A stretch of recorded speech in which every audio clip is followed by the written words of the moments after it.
Assalamualaikum warahmatullahi wabarakatuh. Perkenalkan, nama saya Nisma Safitri, NIM T2019-1175. Di sini saya akan menerangkan tentang fikih ibadah. Pengertian ilmu fikih sendiri menurut etimologi adalah ilmu yang menerangkan tentang hukum-hukum syar'i dengan perbuatan para mukallaf yang dikeluarkan dari dalil-dalil yang terperinci. Pengertian ibadah menurut etimologi itu dibagi menjadi tiga. Yang pertama taat, yang kedua tunduk, yang ketiga hina dan pengabdian. Jadi, fikih ibadah adalah ilmu yang menerangkan tentang dasar-dasar hukum-hukum syar'i, khususnya dalam ibadah seperti taharah, sholat, zakat, saum, haji, kurban, dan akikah. Ibadah dibagi menjadi dua, ibadah muqdhah dan ghairu muqdhah. Ibadah muqdhah ini adalah ibadah yang perintahnya sudah jelas secara zahir, tidak memerlukan tambahan dan pengurangan, seperti contohnya wudhu, tayamum, dan zikir. Nah, ibadah yang ghairu muqdhah ini adalah ibadah yang secara pelaksanaannya dapat dikembangkan oleh manusia. Artinya, bentuknya dapat beragam menurut kondisi, akan tetapi terjaga ibadahnya. Contohnya, mencari nafkah untuk keluarga. Yang kedua, jual beli yang tidak merugikan satu sama lain. Yang ketiga, utang piutang yang tidak menghasilkan riba. Jadi, fungsi ibadah itu adalah satu, mewujudkan hubungan antara hambanya dan Tuhannya. Yang kedua, mendidik mental dan menjadikan manusia ingat akan kewajibannya. Yang ketiga, melatih diri untuk disiplin. Selanjutnya, saya akan menjelaskan tentang toharoh. Pengertian toharoh berasal dari kata at-toharu yang menurut bahasa Arab, yang artinya kebersihan atau kesucian, dan menurut istilah toharoh sendiri adalah mensucikan badan, pakaian, dan tempat-tempat dari hadas-hadas dan najis. Toharoh dibagi menjadi dua. Yang pertama, toharoh dari hadas, yaitu membersihkan diri dari hadas kecil dengan cara berwudu. Yang kedua, hadas besar dengan cara mandi. Yang kedua, toharoh dari bungkus atau najis, yaitu membersihkan diri, pakaian, dan tempat ibadah dari najis menggunakan air. Alat-alat untuk bersuci itu adalah satu, air. Air ini dapat digunakan untuk bersuci dari najis, dan dalilnya adalah al-ma'u la yunajisu syai'un ila ma'un limba ala ta'mihi awlamihi awrihi. Air itu tidak najis, tetapi jika warna, bau, dan bentuknya itu berubah, maka air itu dinamakan najis. Jika semua itu tidak berubah, maka air itu dikatakan suci. Pembagian air: yang pertama, air mutlak. Yang kedua, air mutanajis. Yang ketiga, air mustakmal. Yang keempat, air musyammas. Macam-macam air yang boleh digunakan atau yang sah untuk bersuci adalah air hujan, air sungai, air salju, air sumur, air. Menurut timbang berat dan ringannya najis dibagi menjadi tiga: najis mughaladah, najis mukhaffafah, najis mutawassithah. Nah, yang pertama, najis mughaladah. Najis mughaladah ini tergolong najis yang berat. Najis ini dikatakan najis berat karena mensucikannya tidak semudah najis-najis lain. Yang kedua, contohnya dari najis mughalladhah itu terkena air, liur, anjing atau babi. Yang kedua, najis mukhaffafah. Najis mukhaffafah ini tergolong najis yang ringan. Contohnya, terkena air kencing bayi yang belum makan apapun, hanya meminum air susu ibunya dan belum berumur 2 tahun. Yang ketiga, najis mutawasithah. Najis yang sedang atau pertengahan antara kedua najis sebelumnya. Contohnya, terkena kencing manusia, tahi binatang, dan darah. Dalil dari toharoh itu adalah terdapat dalam surat Al-Baqarah yang berbunyi, Innallaha yuhibbut tawwabina wa yuhibbul mutatahhirin. Sesungguhnya Allah itu mencintai orang yang bertaubat dan orang-orang yang bersuci. Surat Al-Baqarah ayat 222. Dan di dalam hadis juga diterangkan, la yuqbalu wahi sholata biwayri tahwin. Tidak diterima sholat seorang muslim kecuali dengan taharah. Hadis riwayat Muslim. Selanjutnya saya akan menerangkan tentang bab sholat.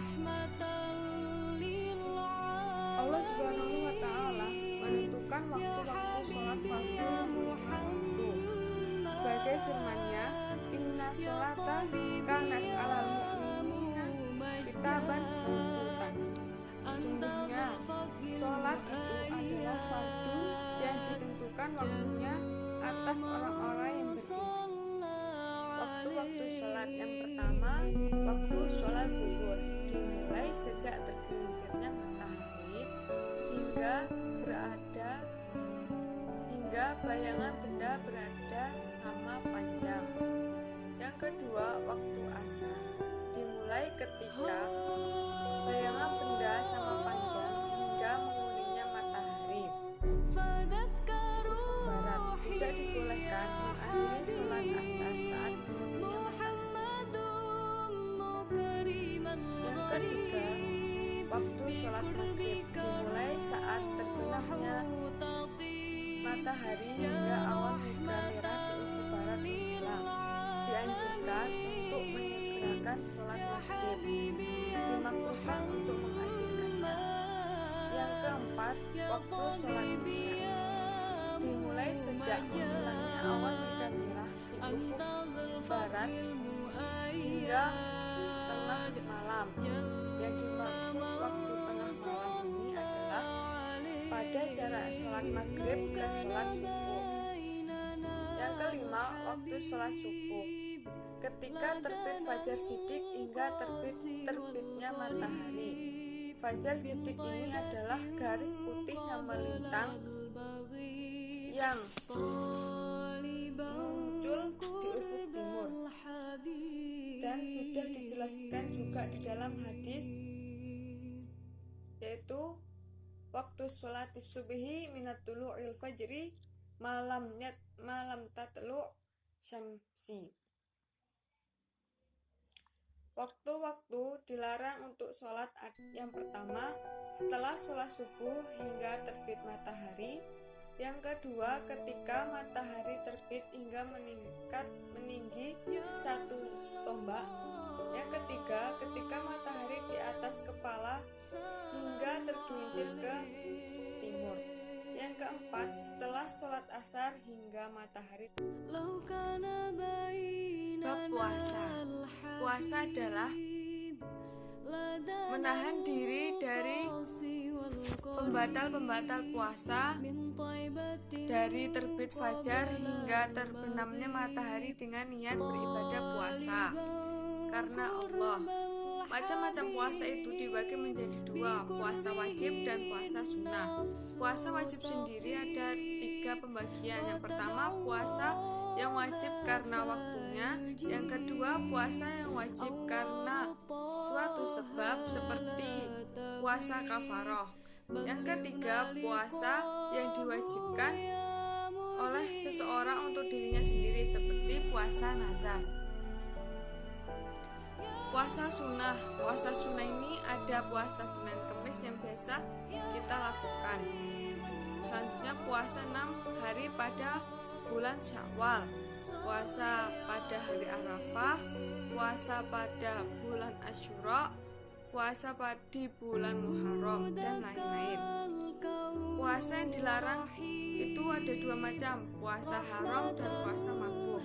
Puasa haram ini ada puasa pada hari Idul Fitri. Nah, puasa makruh ada pada puasa yang dijalankan selama 1 tahun, maka hukumnya itu puasa yang makruh. Puasa Ramadan itu merupakan rukun Islam, jadi kita wajib menjalankannya. Ada beberapa orang yang tidak dibolehkan untuk puasa. Yang pertama orang sakit, yang kedua orang yang berpergian, yang ketiga orang yang sudah tua dan tidak mampu untuk berpuasa, yang keempat ibu hamil, yang kelima wanita yang menyusui tapi harus membayar fidyah. Ada wajib berpuasa. Yang pertama makan sahur dan mengakhirkannya, yang kedua menahan diri dari hawa nafsu dan bersikap keji, yang ketiga bersikap dermawan, yang keempat membaca Al-Quran atau disebut dengan tadarus, yang kelima menyegerakan berbuka, yang keenam berdoa ketika berbuka puasa, yang ketujuh saling berbagi makanan terhadap orang yang tidak mampu. Hal-hal yang tidak boleh dilakukan saat berpuasa. Yang pertama, makan minum dengan disengaja. Yang kedua, muntah yang disengaja. Yang ketiga, haid dan nifas bagi wanita.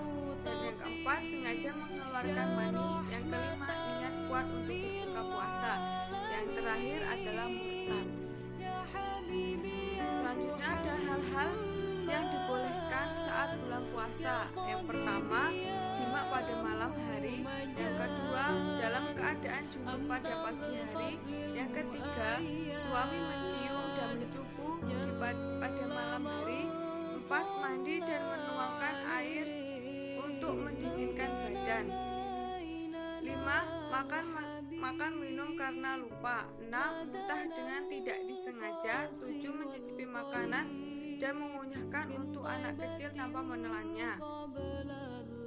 Dan selanjutnya, berbekam atau donor darah itu tidak membatalkan puasa. Selanjutnya saya akan menerangkan tentang bab haji. Selanjutnya tentang bab haji. Haji adalah dari bahasa Arab, yaitu hajj, adalah ibadah tahunan umat Islam. Dan haji menurut istilah adalah berziarah ke tempat tertentu pada waktu-waktu tertentu untuk melakukan ibadah tertentu. Syarat haji: yang pertama Islam, yang kedua balik, yang ketiga berakal, yang keempat merdeka, dan yang terakhir mampu untuk melaksanakan ibadah haji. Rukun-rukun haji: yang pertama ihram, yang kedua wukuf di Arafah, yang ketiga tahayul, tawaf, sa'i antara Safa dan Marwah, yang terakhir tertib. Keutamaan haji: yang pertama, haji adalah amalan yang paling utama. Yang kedua, orang yang haji pasti masuk surga jika hajinya itu mabrur. Yang terakhir, doanya pasti dikabulkan oleh Allah. Sekian, terima kasih penjelasan dari saya. Wassalamualaikum warahmatullahi wabarakatuh.